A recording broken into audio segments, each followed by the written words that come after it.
السلام عليكم ورحمة الله وبركاته. عمو جمال رجع لكم في مثل جديد، مثل ليه حكاية.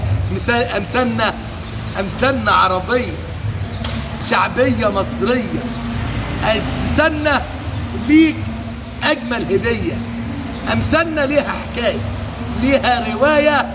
أمثالنا مصرية شعبية عربية. استنوني لحظات وارجع لكم واقول لكم المثل حكايته ايه.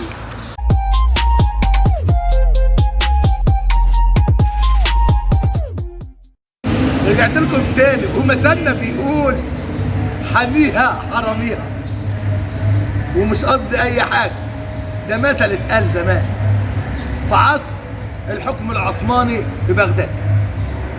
كان في ناس نزلت بغداد وتعمل سياحة، يتفسحوا يعني. وهم بيتفسحوا واحد سرقهم، شافوه هم بيسرقهم، مسكوه، قال لهم انا ما سرقتش. قالوا لا، بيننا وبينك الشرطة. بيننا وبينك ايه؟ الشرطة. قال له يلا نروح للشرطة. راح له كبير الشرطة قال لهم ايه الحكاية؟ الراجل السائح والناس السياح قالوا له احنا كنا بنعمل سياحة في بلدكم في بغداد وسرقنا. سأل الراجل السارق قال له انت سرقتهم؟ قال له لا يا باشا انا ما سرقتش. الشرطة كبير الشرطة خد الراجل ودخل بيه جوه، قعد يتكلم كتير كتير كتير معاه وطلع. اول ما طلع رئيس الشرطة قال للراجل اوعى تكلموا الراجل ده امين وانتوا كدابين، امشوا.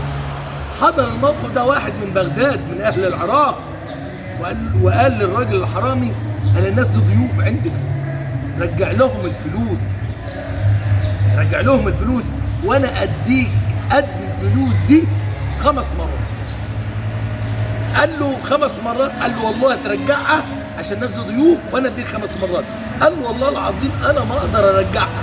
الراجل بص له بالصرام قال له ليه؟ انا شايفك وانت بتسرقها.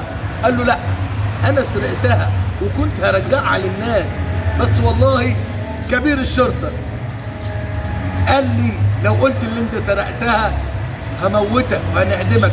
الراجل قال له طب ليه هم ايه فايدتهم؟ قال له اصل هو عاوز ياخد الفلوس لنفسه. الراجل بص وقال صدقت، حميها حراميها. ومن ساعتها والمثل دوا بيتقال في كل حته. مين يحميها؟ مين يخاف عليها؟ وكل اللي بيقول بيموت بحبها وبيموت فيها، واتاري حميها حراميها.